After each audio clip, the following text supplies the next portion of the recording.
तो सुप्रभात बाबा लोग, क्या हाल चाल। सुबह सुबह उठ के नहा धो लिए थे और सफाई भी कर दी थी। ये देखो हमारे गप्पू जी, ये बाहर का भी, बाहर धूप आ गई थी। यहाँ से हमने अच्छे से पोछा मार दिया। पोछा नहीं, वाइपर से साफ कर दिया, पानी पुनी मार के। आज तो किचन के भी अंदर से मैंने ढंग से सफाई करी, यानी जैसे ये पीछे सामान के पीछे से, फ्रिज के पीछे भी बड़ा वो कच्चा हो गया था। वो छिपकलियाँ होती हैं ना, छिपकलियाँ बीट कर देती हैं। बड़ा मतलब गंदा गंदा सा हो रहा था। ए टू जेड सारा किचन साफ किया, बड़ा टाइम लग गया, लेकिन मज़ा आया भाई करके। ये देखो, ये गंदगी फ्रिज के पीछे से निकला सारा। ये सारे पपड़ी जैसे उसकी ना, सफ़ेदी की पपड़ी पपड़ी पता नहीं क्या क्या था। ए टू जेड सारा किचन अपन ने साफ़ कर दिया। उसके बाद हमने कहा चलो बच्चों को नाश्ता करा दिया था। मैंने कहा चल मैं नाश्ता कर लूँ, बना लिया था मैंने, करा नहीं था। फिर हम बनाने लग गए चाय। मैं कहा सफाई के बाद ही करूँगा। उसके बाद दोपहर का टाइम हो गया, हम बना रहे थे एक वीडियो खाना खुना बनाने के बाद, जो कि हमने डाल दिया। आई बटन में लिंक होएगा, जाके देख लेना। अब खाते हैं हम खाना, और सॉरी बनाते हैं इनके लिए, बच्चों के लिए खाना बनाएंगे और खाएंगे। उसके बाद सो जाएंगे। सोने के बाद हम जैसे आज ज़मीन पे लेट गया था, मौसम ठंडा हो रहा था और ज़मीन भी ठंडी थी। इफ्सी ने मेरे को उठा दिया शाम को 6 बजे, बेटा उठ जा, तूने वर्कआउट करना है। देखो कैसे आके मेरे को जब भी पा लेती है।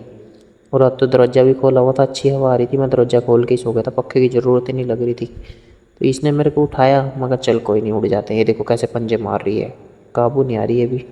इनको प्यार चाहिए होता है। देखो बेचारा मेरा बच्चा कैसे कैसे करे जा रहा। ये देखो पंजे कैसे पेट पे रख लियो, मेरे बाल में दबा दिए इनने, बाल पे पंजा रख दिया था। मैं चल कोई नहीं बेटा, बच्चे तो करते ही हैं। उसके बाद हम उठे और वर्कआउट किया थोड़ा सा। ट्राइसेप्स का वर्कआउट किया था।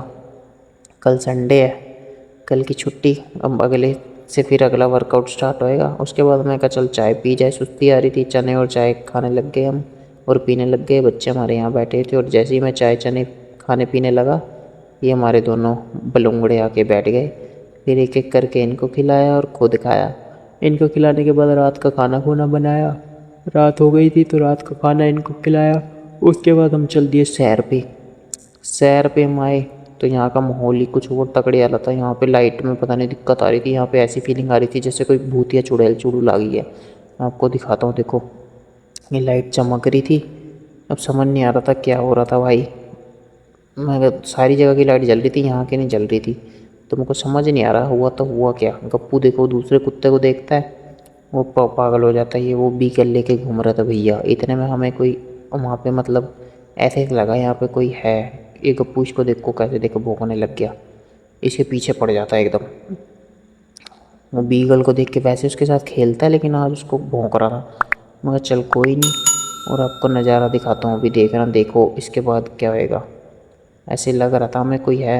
चलो देखो, बाय बाय। तो बाबा लोग, मुझे लगता है यहाँ कोई भूत का साया है। वो देखो उधर की सारी लाइटें जल रही हैं, सिर्फ ये कल्ली लाइट ऐसे कर रही है। इधर भी लाइट जल रही है। सिर्फ इसी खंबे में कोई प्रेत आत्मा आई हुई है। गप्पू बैठा हुआ देख रहा है इसको, ये उधर देख रही है। और मैं भी अंदाज़ा लगा रहा हूँ कि किसकी हो सकती है आत्मा, चुड़ैल हो सकती है कि भूत हो सकता है।